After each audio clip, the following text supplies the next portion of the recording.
You're listening to an archived Cabral Concept podcast. After listening to this show, check out the most up-to-date podcasts available at stephencabral.com/podcasts or search directly on iTunes. And now, welcome to the Cabral Concept, where board-certified naturopath and integrative health practitioner Dr. Stephen Cabral shares how he was diagnosed at the age of 17 with a life-altering illness and given no hope for recovery. It was only after studying and traveling all over the world did he discover how to combine ancient Ayurvedic healing practices with state-of-the-art naturopathic and functional medicine to fully rebalance the body and re-energize it with life. It's time to discover how to get well, lose weight, and finally feel alive again. And now, here's your host, Dr. Stephen Cabral. Welcome to the Cabral Concept. I'm Stephen Cabral, and today we're going to talk about the hidden connection between your gut and losing weight. So many people that we speak with and really that come into our Boston practice are concerned about their weight. Now, even if it's not their first thing that they're trying to work on, like maybe they have an autoimmune-based issue, maybe they have psoriasis, skin-based issue, or mood, a lot of times people's secondary or tertiary, third-base concern would be losing weight. And so we want to talk about this, is that in our practice, and this goes for the personal trainers that we have on our team as well, we don't specifically just focus on weight loss. It's hardly ever the first thing we do.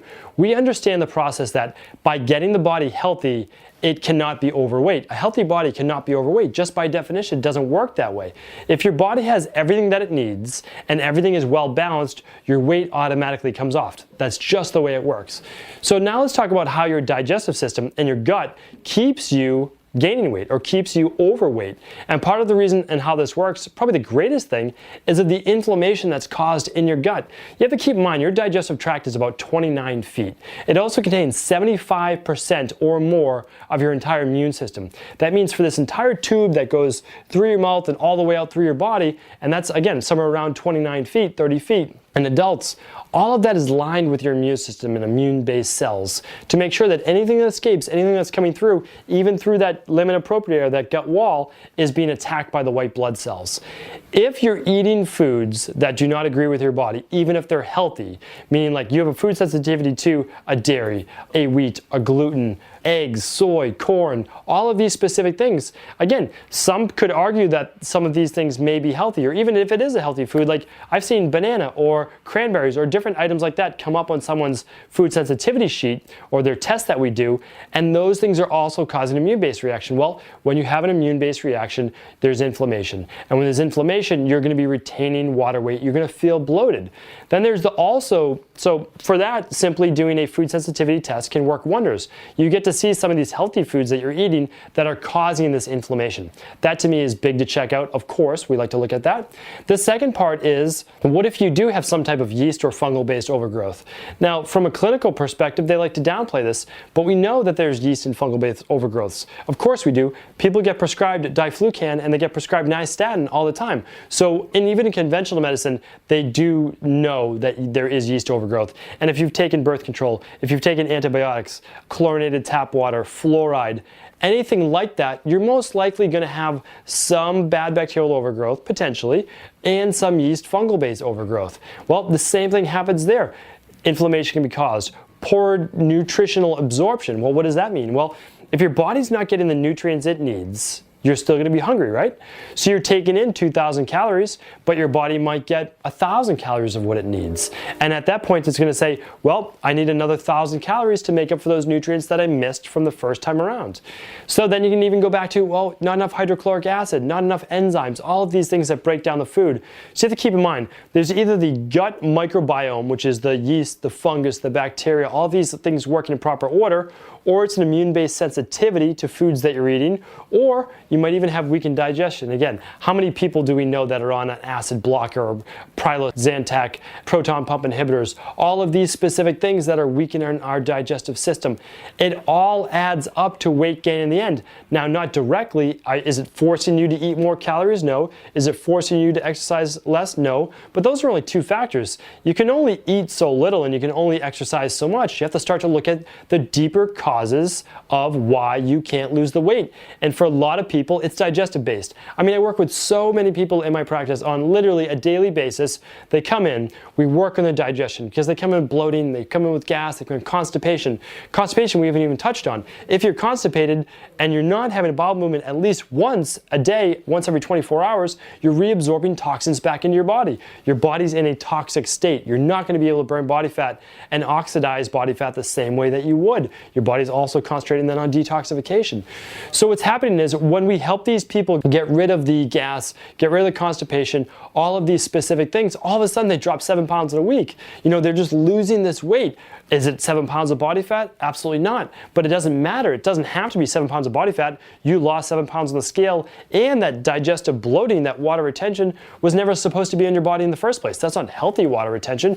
Your body's supposed to hold water not subcutaneously between your skin and your muscles and all that. It's supposed to be in your tissues for the most part. It's not supposed to be extracellular, they call it. It's supposed to be intracellular. So what I'm saying to you is this. If you've tried to do the regular basis, meaning like you're eating better, you use kind of our elimination-based plan, you're exercising at least 3-4 times per week, you're getting your 10,000 steps per day, you're trying to get enough sleep, meaning you've done a lot of the right things. What I really advise you to do is look into your digestive system next. Even if you don't have the same bloating or gas or those types of things as a lot of people, you know, do you feel a little distended after you eat? You know, do your pants fit a little tighter by the end of the day? All of those specific things, start being aware of. Look at your gut, look at your digestive system. You can send out for something like an organic acids test. You can do a food sensitivity test. You can do a hair tissue mineral analysis test to see if you're getting enough minerals into your body and how your digestive system is working from a slow oxidative process or a fast oxidative process or mixed. All of these things will be explained to you through any of those labs.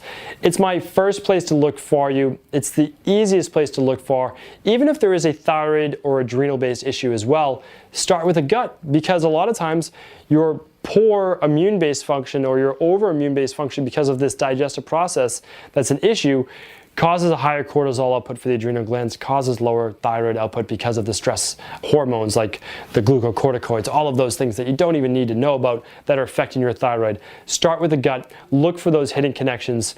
I'm telling you, if you haven't explored this territory and you're having difficulty losing weight after trying so many different things, this is the place to start. Thank you for tuning in today. I appreciate you listening and watching the videos.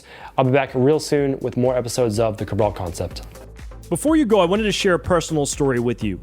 The real reason I began to get well, finally, is because I figured out what was wrong with me. And that might seem pretty obvious, but I went from doctor to doctor for over 2 years before discovering at-home functional medicine lab testing.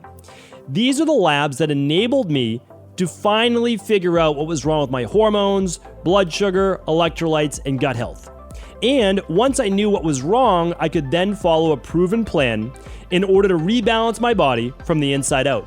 This is why I believe so strongly in functional medicine lab testing and why I've made it my mission to share these labs with the world. Now at equa.life, you can order an at-home lab test or a lab bundle for you and your family and be able to complete it within the week. Plus, the EquaLife difference is that you're not left to try to read and figure out these labs on your own. We explain what your lab numbers mean, what they mean in the much bigger picture, and then how to go about rebalancing your body in order to heal.